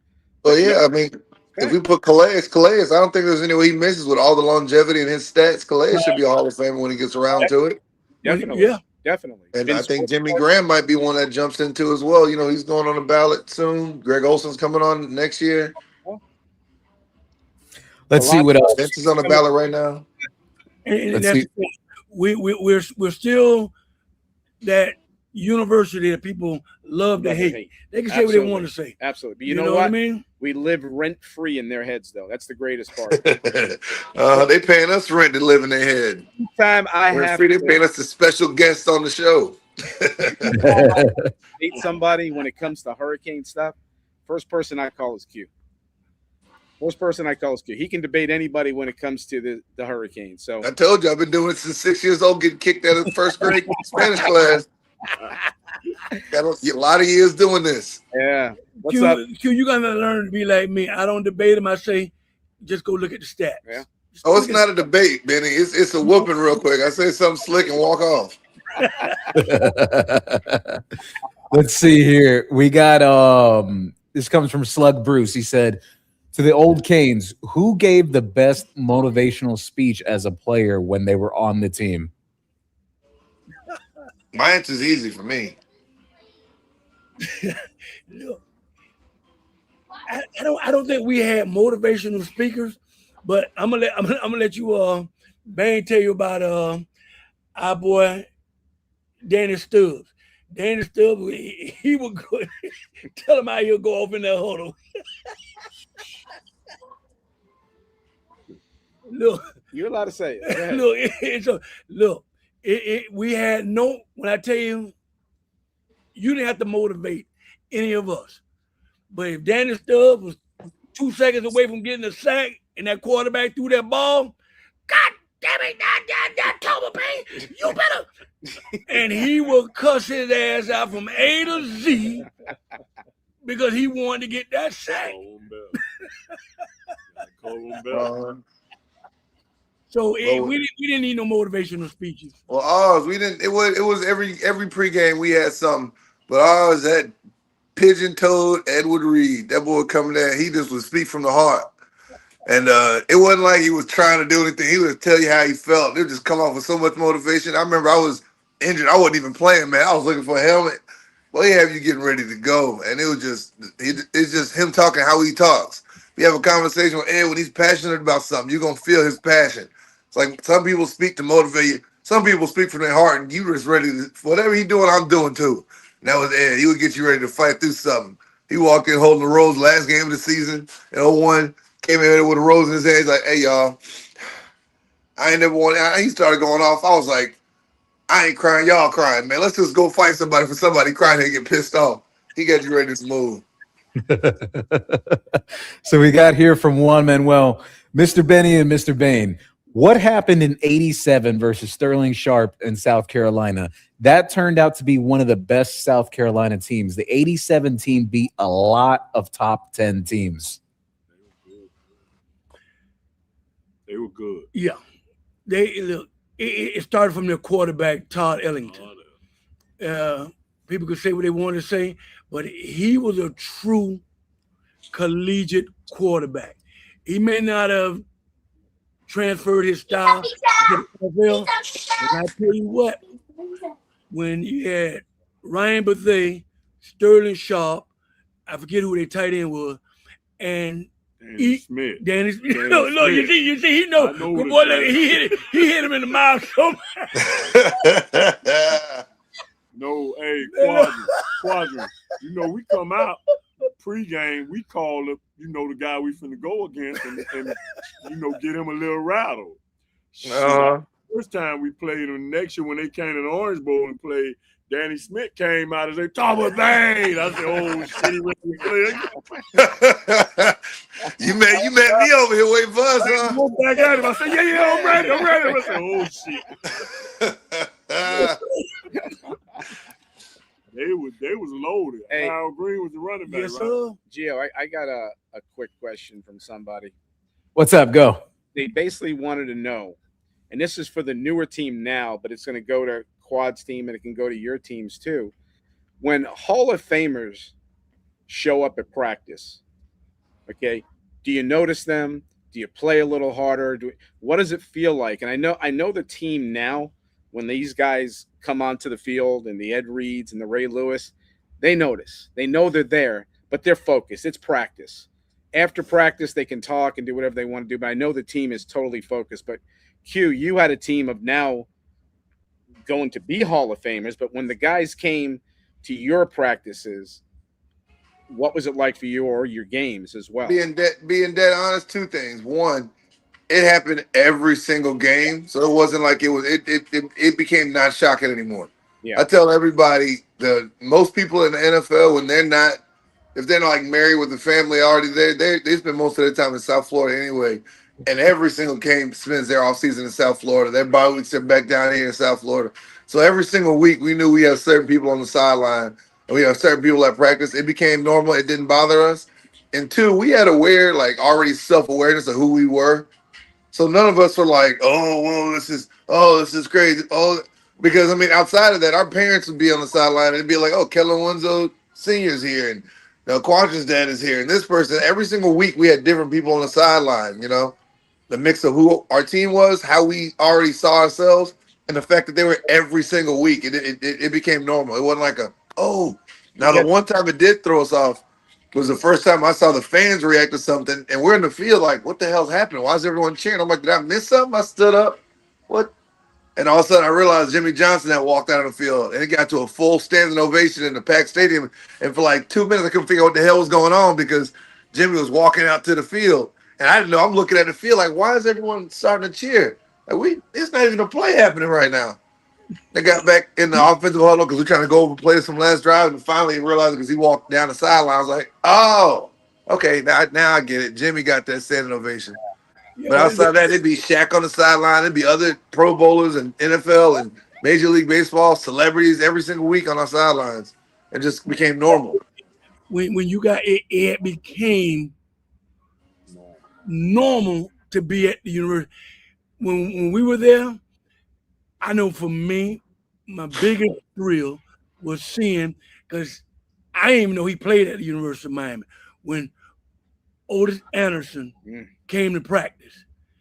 Quad, I want to tell you, that was the biggest human I've seen to play running back. I say, you ain't know when the hell this big ass boy right here playing on running back, and he went in Miami. Yeah. No, it wasn't until I got to the pros. And so that's why I tell people, today's youth won't get the nostalgia of what we got. You know what I mean? Because there's so many, like when you guys come back to practice Quad for these guys, it's so many Hall of Famers, it's so many Pro Bowlers, so many guys who made that National Football League roster. That way it becomes a norm. Oh, such here today. You know what I mean? It's not a big deal. Back where Suntan you, it was a big deal when you saw the stork there and Joe Namath, you know. Yeah. For us, it was like, Don King. Now we have a little bit of a gap though, where we got to see people that we watch play at the U and watch be NFL stars that we grew up watching and idolizing. We've had a gap where we haven't had that same kind of talent out like that, where we had NFL Pro Bowls. Like we had a team reunion at the Pro Bowl. We had 11 dudes on the Pro Bowl, so everybody brought a couple dudes with us, and there was 40 of us in Hawaii just chilling, having fun because everybody's in the Pro Bowl. Right. And now they don't have that, where people show up and they got to learn who people are and go back and look over it, and they, it's like, oh, there goes Benny Blaze. Oh, okay, I remember this guy. I remember like when they were 4 or 5 years old, they saw this guy in the NFL. I mean, there's a few guys that played long enough that guys are at least teenagers, 10, 11, 12, watching these guys play. But you think about it, Ed Reed retired how long ago? And, people like that retired how long ago? And these guys were what, 7, 6, 8 when they retire. You don't get to, spend your teenage years, watching Edgerrin James go through college and play in the NFL like I did in high school. There wasn't those guys like that changed this sport, the way it was played, and you got to watch every day. And now it's these guys are sitting here on your sideline, sitting here with you in the meeting room, sitting here going over your film with you in practice, So that hopefully will build back up where they have those guys that they grew up idolizing showing up, and they sit there and all like, oh yeah, I watch this dude play every day of my life. I'm not gonna lie, I love it to where we are right now, because the most humble kid that I know that I've met thus far is this Malachi Tony kid, and he's like a rock star. When I tell you, the youth of South Florida, when I tell you they follow this kid, and I'm glad he humbles himself and he shows these young kids that put the work in. He ain't just on Saturday putting the work in. He living, putting the work in, and is making these younger kids in the community understand that in order to be good, you got to put the work in. This isn't going to happen on Saturday. That's why I ain't gonna lie. I hope that boy is a finalist for the Heisman this year, okay? Because he's showing South Florida that Miami, not just the University of Miami, the South Florida community of Miami, we're back because we're producing a lot of these kids. And so, like I told them last week, Malachi is recruiting the A1s, the no haircut Knicks of the world. So that was gonna be good for a long time. And so it's gonna take guys like a Quattro Hill when you go to a youth league game and say, hey man, I played for the Hurricanes back in the day. Now it's association by knowing, okay, well he played and they good right now. Boom. We got to get that train back to rolling. Yeah, I mean, something as simple as this to me. Every time I meet people, I'm like, yeah, I'm Quattro. And they're like, oh, I didn't realize you were that big. I'm like, yeah, because when I was there, everybody was this big. Everybody was this fast. Everybody's just scary. It's like, time makes people forget. I get it every time I go somewhere. I'm like, dude, I'd be the smallest person in the huddle my freshman year. And they're like, well, I'd be the smallest person in the huddle if we were 2 tight ends. Andre Johnson had me about 20 pounds at receiver. They're like, yo, I'm like, yeah, we were built like this and we play like this. But yeah, it's time makes you forget stuff. But you have people like Tony that come back and do it the right way. They don't need to be taught to show how to do it the right way. They grew up down here in South Florida doing it the right way. Now we got those people back at the University of Miami doing it the right way. Because you can't just go to the U and think it's just going to be fine, because there's a lot of things that can jump in the way to throw you off track, get you feeling yourself. You're not in a small college town. You're in the biggest town with a major program in the country, and we're the biggest program down here, or we have historically been. Now, Miami Heat got 20 years of trying to get their shine off of LeBron and everybody else, but when the Canes are good, they don't care about nobody but the Canes out here. It's a Canes. And you gotta stay inside of your head to make sure you do what you gotta do. What other? So we got a great question here from Dolphin Derek. He said, "Tell us your Mount Rushmore of Miami Hurricanes." You know what? That is that's a loaded question. Yeah, that's a hard. That's evil. That's an evil question. Seriously, you almost have to go by position, because at every position there's at least 3 you could put on your Mount Rushmore. How can you leave off? Okay, let's just take wide receivers. You got Andre Johnson, right? You got Michael Irvin. How do you leave off an Eddie Brown? You know what I mean? How do you leave him off? How do you leave off a Reggie Wayne? How do you leave off of your Teal Green? Like I said, Santana Moss. Santana Moss was the number one on Reggie Wayne. You have to go by position. I try to tell people that all the time, because the first thing they say, well, Jerome Brown wasn't as good as Warren Sapp or Russell Maryland. I say, you got your damn mind. I say, you can't tell nobody who been on the other side of the line is in that shit. You know what I mean? There was a Jerome Brown. People forget about Reuben Carter. Oh yeah. You understand? Yeah. And Lester, and we can go on and talk about Hurricanes who's transcended their positions, so it can't be just 4 people on a Mount Rushmore. Can't be. You got to go by position. But people from the outside, they can do it better than we can, because they don't see and know what we know. So right. there is, but if there ever was a Mount Rushmore, which, as we all know, we can't pick it. But here's what I'll say: if you do a Mount Rushmore Canes, you got to do it off their NFL careers, not off of their college careers. You can't. You got to do it from their college career. No, but I'm saying if you ask us to do it, the only way we could even possibly do it is off of their NFL careers, because we knew what kind of dogs they were in college, and some people didn't get to show their whole ass in the NFL like the rest of them did, right? There are people that were amazing in college, and like Ed Reed goes on to be considered the greatest safety of all time, right? You can put him on that based off his NFL career.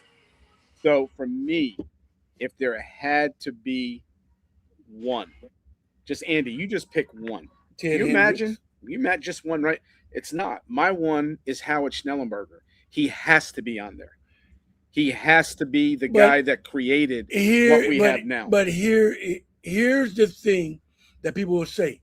He was a coach. It doesn't make a difference. No. That's what they'll say. Because when you're going by coaches, Andy, Howard started the state of Miami. But it took guys like Jimmy to take it to a whole new level. I'm about to say Howard did great, but is he the best coach? It took Jimmy to do what? That goes to Jimmy. So if you were going to take just a coaching perspective, Howard's on there. Jimmy's on there. Give me your other 2. Coaches. Give me your other 2. As much he screwed up a lot and messed up. I'd put Butch up there, because Butch brought us back with it, recruiting and coaching, but he disappeared.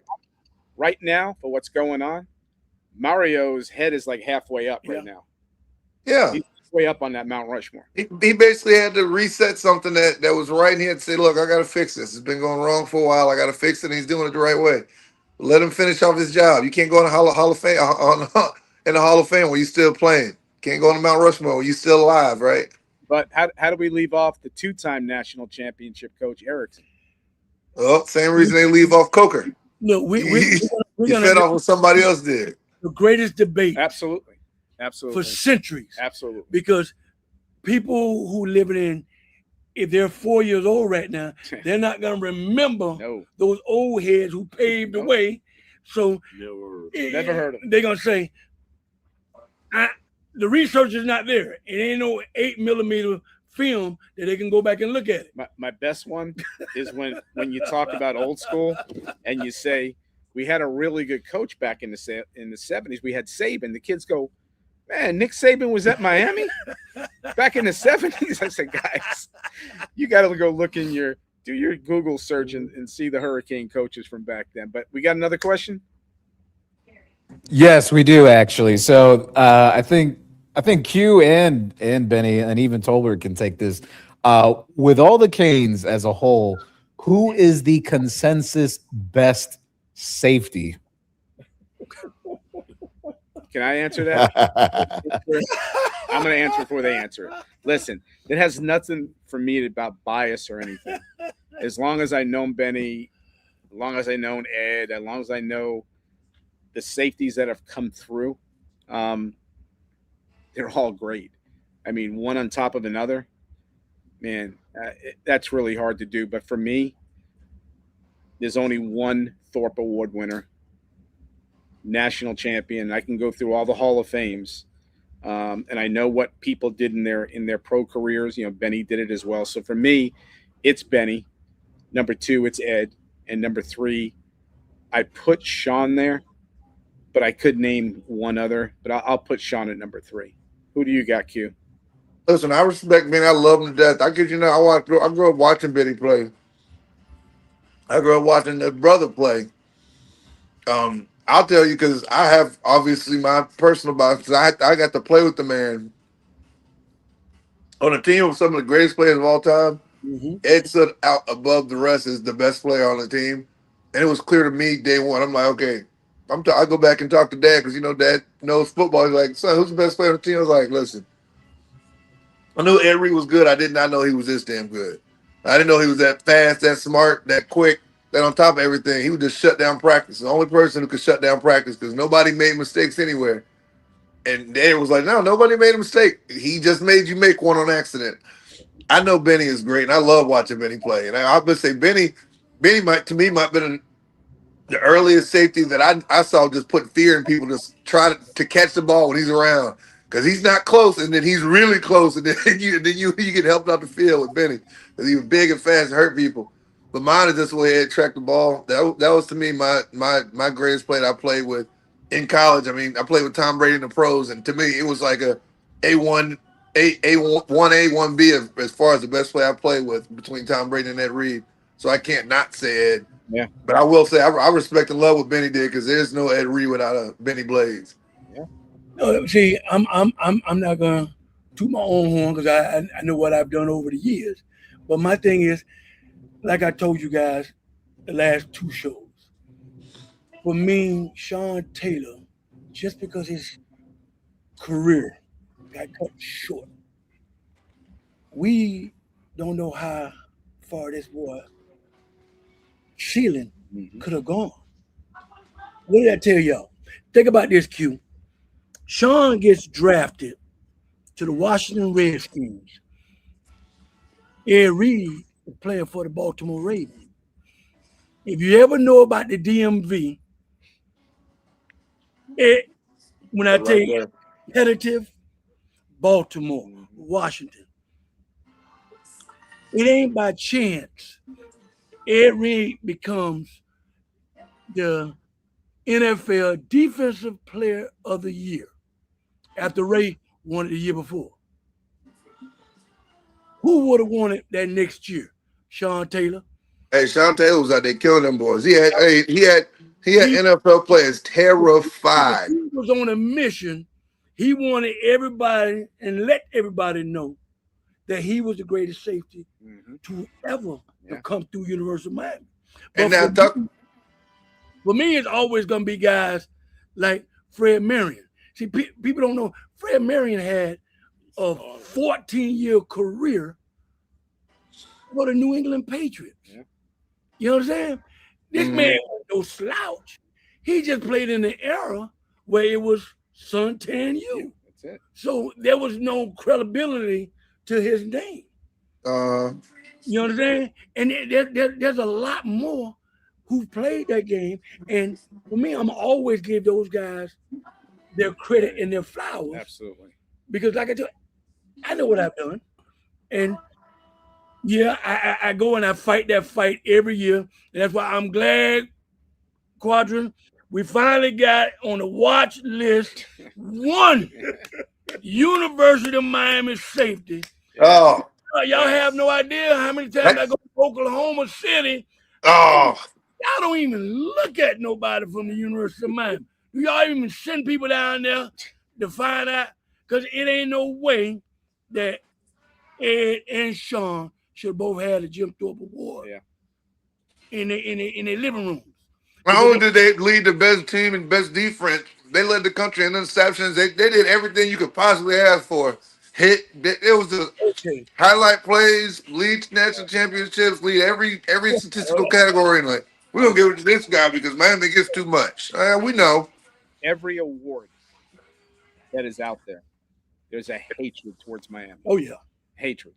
You have to make it. You have to make it like they say with when back with racism, you had to boxers couldn't let it go to the judges. You had to knock them out to make sure you got the win because they were gonna try to cheat you.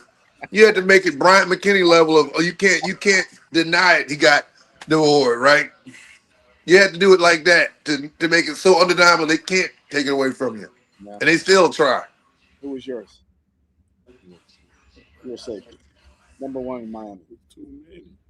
So he's picking Benny. All right, next question. All right, so we got here. This one's for Q. Juan Manuel's asking, Q, are you coaching nowadays?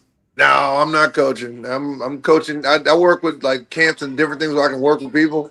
I don't have the wherewithal to coach, man. I don't know if it's a mix between how much Saul and those guys are coaching. They be at 6 in the morning. They leave at 11:50 at night. I'm like, oh hell no, I ain't doing this. I come in. I share what I got. I share what I know. I work with everybody. I was like a coach on the team when I was there. It's a coaching youth league or high school. It's a love-hate relationship because you love being out there giving the kids the knowledge that you have. And I tell people all the time, don't go into youth nor high school football if you don't have the love for the kids, because everything else about those two right there will drive you absolutely nuts to where you would hate being on the sideline, because you're gonna have a parent in your ear ask you why their son ain't playing. Ma'am, do you understand? This is a physicality game, not a game that you're just gonna lightly knock somebody down. This ain't soccer. This ain't basketball. If your son don't want to hit nobody, go let him play badminton or something else. You know, we're in like a date. One question for the audience. Go ahead. Burgess Owens. Nobody mentions his name. Burgess Owens. First time. Burgess Owens, yeah. Played in the NFL, first round pick, All-American, Senior Bowl. Yep. Nobody ever talks about Burgess. How big was hit? And that's the thing. I had too many. I had a conversation. Too many. You know what I mean? At the last alumni weekend, me, him, and Chuck Foreman sat there. And you're right. People forget about how good those players were. Yeah. He's probably one of those Hurricanes. His number is retired. You understand? Yeah. And they don't do that anymore. His number is retired. And so we look at, and I get it. We look at the modern day era, and we're so quick to say, I'm going to say you're the king or you the GOAT. Well, there were GOATs long before this one right here was crowned the GOAT. So that's why I tell people, let's just go by decades. Let's not have one GOAT. We just go by decades and let those people have their GOATs of their decade. It's okay to have that. Listen, you know, it's the idea of you have so many riches, you don't remember the riches you had back then, because I'm playing with my new toys. What'd you have? Oh, we had this back then. This is the best to ever do it. But like, I got the newest of the new. I can talk about what happened last week. I can talk about last year. That's how we're just blessed with so many great players and great, memories of players that we can go back and for hours. We can say, "Oh, this player too," and there's people like that. Like I don't think we talked about Cortez Kennedy yet. Okay. We talking about D linemen. We ain't talking about Tez. It's so many that we can do that for hours. This university can talk about. You know, nobody else can. Listen, I mean, I hate to get in those discussions when you, let's say you talk about a school like Toledo. I said, dude, y'all maybe had 2 people in your whole school history. We had that in one season. So let's not debate about whose school has the most of this, the most. I'm not doing that. I just tell people, just go check the record books. Yeah. So we'll grab 2 more here, and for our viewers, everyone listening, we're going to wrap up for the night after these next 2. So I want to do a crossover here. I actually like this question that Juan asked, because I know you guys have seen practice as well. So he asked, there is a guy, freshman by the name of J.J. Dunnigan, that may give you that intro role Sean Taylor vibe. Have you guys seen him yet? That's the new safety. Number 25. Yeah, his athleticism is out off the charts. His athleticism, his speed is there. But you know what? Till we get him into a game. Yeah.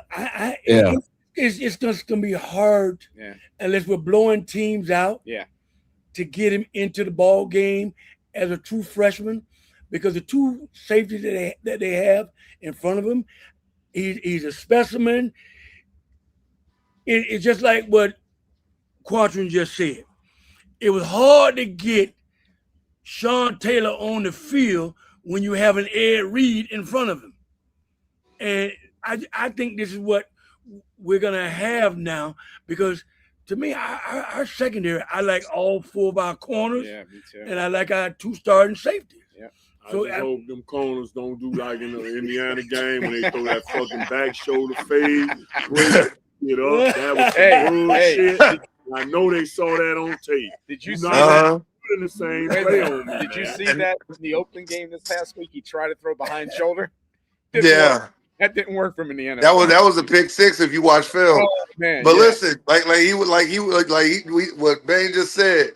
You watch film. The thing that made Sean Taylor and Antrell Roll so special was their football IQ and knowledge of the game and their preparation of who they were playing.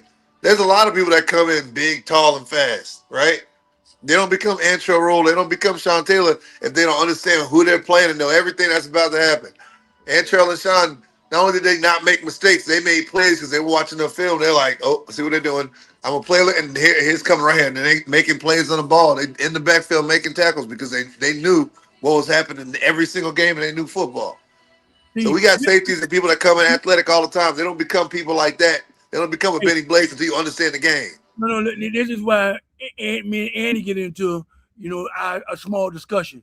I said, Andy, it's about watching film. Yeah. Me and Toba had to watch a whole lot of film to be comfortable, because like I said that once I put that mouthpiece in, boy, you on your own, boy, because it look at 3rd and 8, they getting ready to run in the slant route. I'm going to jump this right here. Mm-hmm. You better do what you got to do.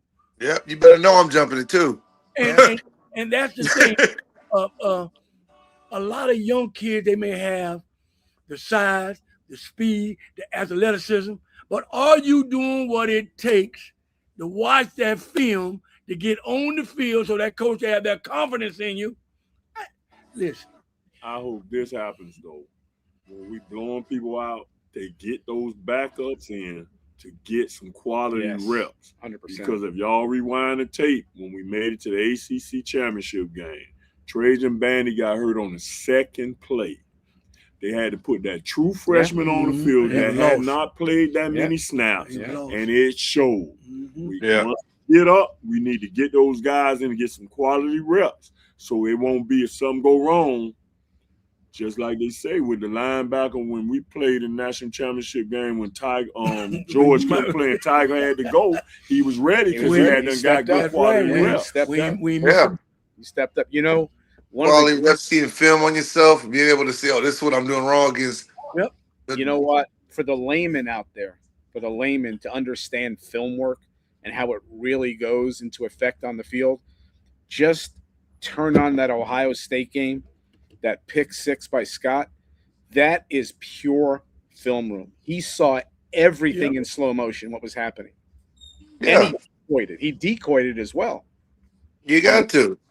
You can't tell them I know what you're doing. Right. Film work lets you know I know everything they're about to do. I know how to counter it. If they do what I think they're gonna do, it's gonna be a play.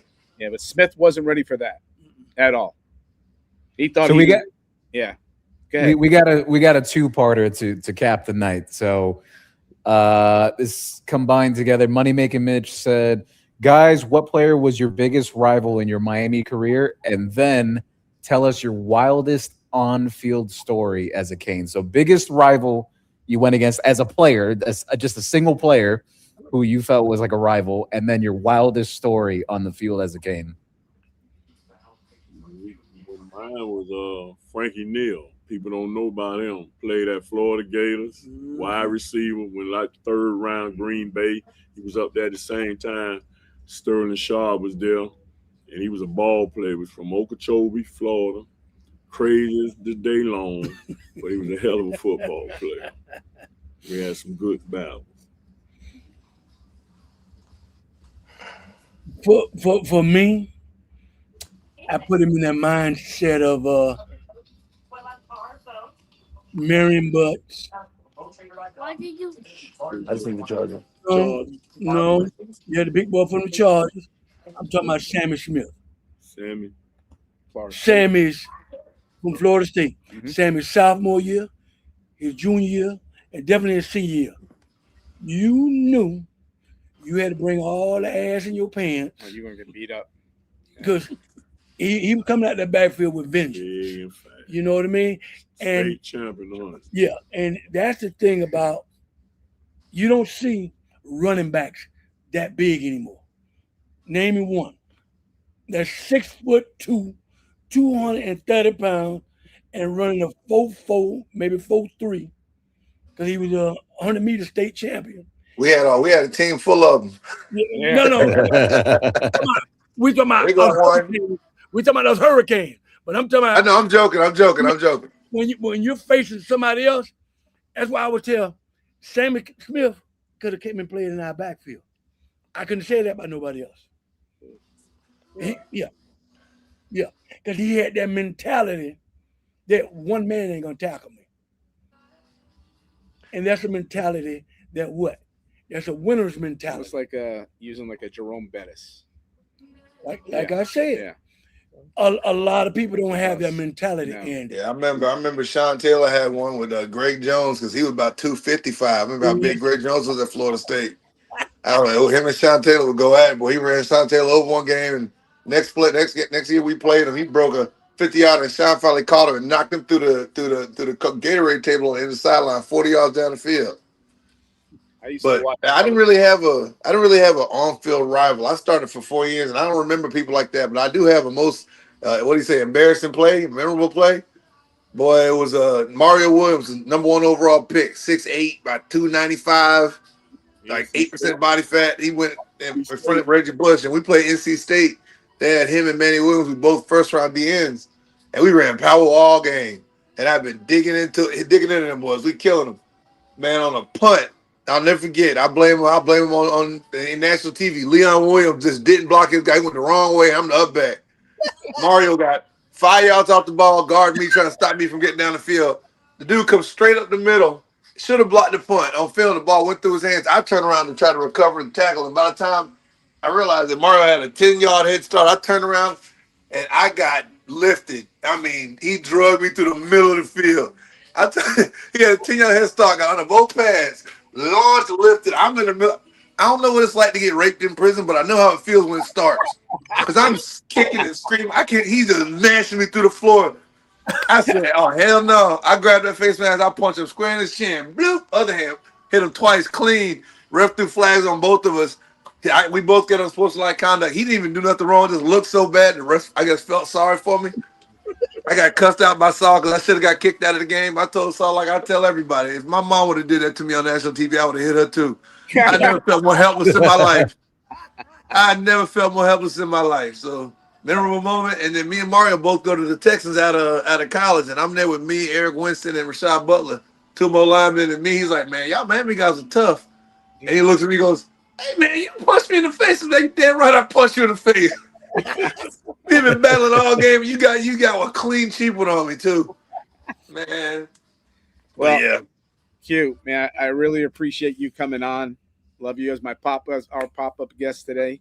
We're gonna have you on again. Man. You have some of the best stories to tell. Know it. You know, we definitely gonna have you on that Florida State week. Yeah. Okay. Yeah. You know I can't stand them boys. State week now. Yeah.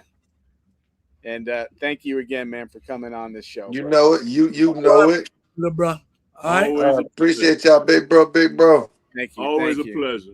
Always a pleasure, man. Any chance I get to spend with y'all, I know I appreciate it.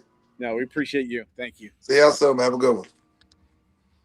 To all my Benny and the boys fans out there, join us each and every Wednesday, 7 p.m. Not 8 o'clock. We're on at 7 p.m. now. 7 p.m. going forward. Benny and the boys, where my man Talbot every week will be on. Andy every week will be on. And we'll have special guests. Like I say, I'm breaking out that Rolodex and finding out who's gonna come and chop it up with me and my friends. So again, please like and subscribe. We appreciate you all watching. I know it ran a little long, but this show is about nothing. It's going to go as long as it goes. If there's something to talk about, we're going to keep it going because we love the questions. And thank you again, Gio, for doing the questions. And thank you for Brett and CanesWear for letting us use their store for a few weeks. Next week, it's going to look a little different. I might be the only one here. Tolbert might be here with me, but Benny's going to be back at home in upstate Florida. So same bat channel, same bat time. And by the way, when I say upstate Florida, I don't want to say the three bad letters. No. The 3 bad letters that I don't want to say, but it hurts. But I'm always repping that you wherever I go, baby. That's right. So same bat channel, same bat time. We should see you next week. Good night. Always Benny and the boys. It's Benny and the boys. Benny and the boys. Yeah, it's Benny and the boys. Benny and the boys. Benny and the boys. Benny and the boys. It's the 2-time first team All-American. Highest drafted safety, Miami Hurricane. Soldier for the U, assembling the crew. The truth is in